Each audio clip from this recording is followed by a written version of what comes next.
suis Chantal Léa Comin, artiste visuelle. Je vis et je travaille en Guadeloupe. Quelles sont vos origines? Je suis un pur produit de la colonisation, on va dire. Je suis amérindienne, africaine, hindoue. Et voilà, donc j'ai toutes ces composantes. Comment vivez-vous avec ce brassage culturel à travers votre peinture? Tous ces apports-là sont présents dans ma peinture, et je vais dire en fait que malgré un enseignement, l'enseignement que j'ai reçu, qu'on va dire plus occidental, puisqu'avant dans nos manuels scolaires on parlait très peu de nous, notamment dans les arts plastiques, études que j'ai choisi d'embrasser à la Sorbonne. Je vais dire que cette mixité des cultures ne m'a pas manqué, puisque j'étais très proche de mes grands-parents et que j'ai eu la chance de les avoir très longtemps. J'ai encore un grand-père qui a 96 ans, qui est d'origine indienne. Et tous ces apports-là, en fait, ont toujours fait partie de mon bagage.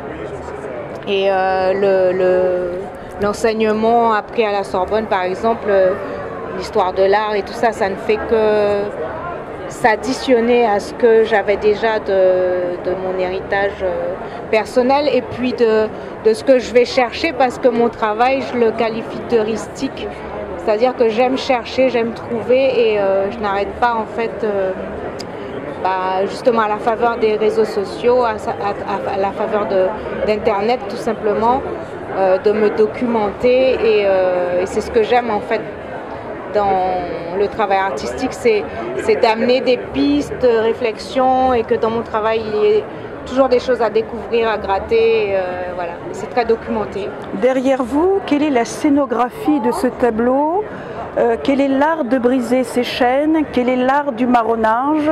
Quel est l'art des afro-descendants? Le tableau, il a été amorcé, enfin il a été commencé le premier jour de la déclaration de la pandémie que nous avons vécue en 2020. Donc on sent cette chape de plomb déjà par la composition, le fait que ça soit cerné des mots « île », le fait qu'on soit insulaire dans un contexte de pandémie et de confinement, ça fait un peu une double peine quand on est des confinés, on va dire les insulaires sont déjà quelque part confinés par l'océan, et se retrouver également confinés par cette pandémie, c'était voilà.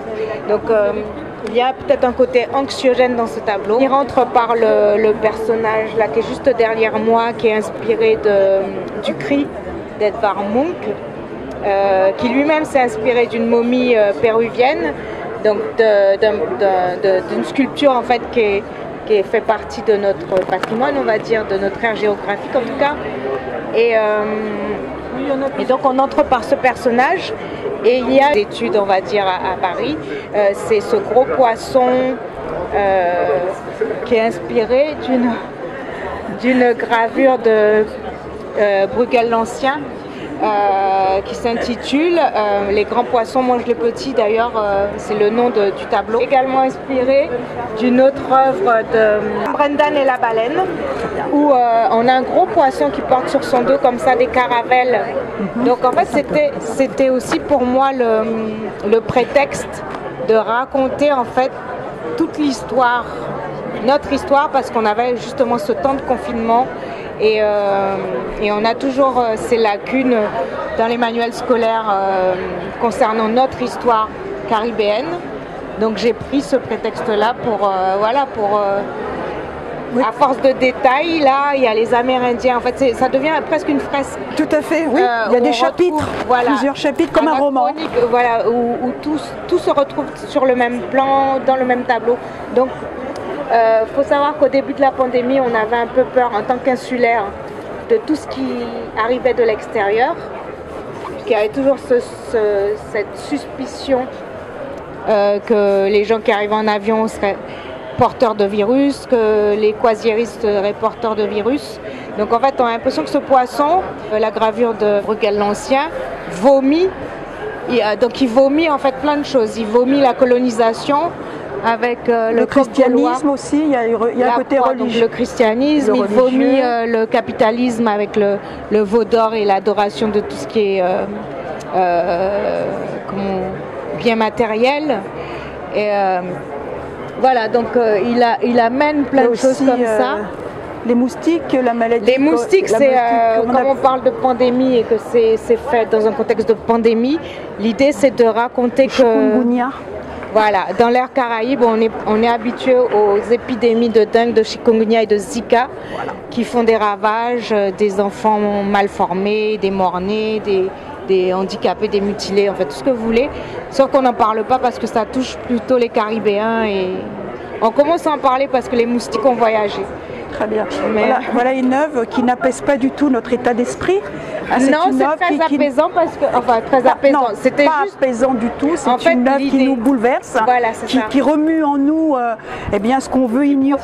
Il y a dans ce triangle-là de la composition, qui arrive avec le Y ici, le yoni. Donc là, il y a une maternité en fait. Il y a ce personnage aussi, comme dans la philosophie grecque, Diogène le cynique, qui cherche un homme en plein jour avec une lanterne allumée. Oui. Enfin, il disait qu'il cherchait On lui demandait pourquoi il avait une lanterne allumée en plein jour. Et il disait qu'il cherchait un homme. Donc là, c'est peut-être...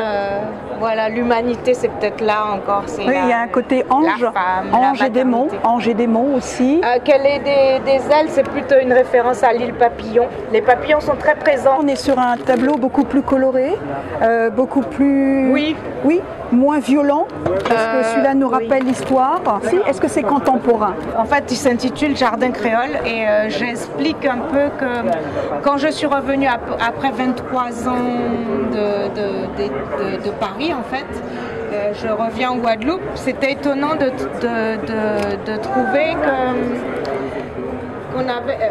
Contrairement à la Guadeloupe que j'avais quittée dans les années 80, où on s'alimentait encore avec les fruits du jardin, là, on avait plutôt tendance à aller se ravitailler dans les carrefours, en fait, dans les supermarchés. L'animiste croit aussi en la nature, dans l'environnement des choses. Hein. Mais en fait, j'ai été bercée par bercée. J'allais à la messe tous les dimanches avec mes parents, nous étions très... C'était peut-être aussi le seul lieu où on se sociabilisait à l'époque, où on rencontrait les gens. J'en suis revenue. Mais il y a toujours... Mais les Amérindiens et l'hindouiste, il y a aussi et ce chaman aussi. On avait les cérémonies hindoues. Qu'on retrouve dans votre travail. Le côté spirituel. Peut-être que c'est inconscient, mais j'ai délaissé tout cet héritage-là. Central, oui. Qui s'appelle chlordécunia. Les terres sont toujours contaminées et il n'y a pas plus loin qu'il y a une semaine, on demandait aux pêcheurs en Guadeloupe de relâcher leur prise parce qu'il y a une suspicion de chlordécone là où ils pêchent. Donc on va dire c'est comme le nuage de Tchernobyl qui s'arrête à Berlin, qui ne va pas sur Paris. Le chlordécone s'est arrêté à Basse-Terre. Il y a des endroits où on peut pêcher, des endroits où on ne peut pas pêcher. Bon, ça s'explique apparemment scientifiquement. Si vous regardez au lointain, il y a les containers. Donc c'est un peu cette bataille perdue, on va dire Goliath. L'hyperconsommation qu'on a en Guadeloupe, c'est irréversible. On ne peut pas revenir à une alimentation dans un petit jardin créole. Ce n'est plus possible. Vous voyez, il y a le personnage de Mado. Ok, donc à travers ça, il y a un combat, il y a une réalité, non pas une fiction. C'est une réalité, ce n'est pas une fiction. Voilà, c'est ce que je dis, de se réapproprier sa propre nature. Parce qu'on est dans l'écologie, on est dans l'écosystème, l'homme détruit la nature. Enfin, je pense qu'il y a plutôt un warning et c'est pas seulement concernant notre petite localité caribéenne.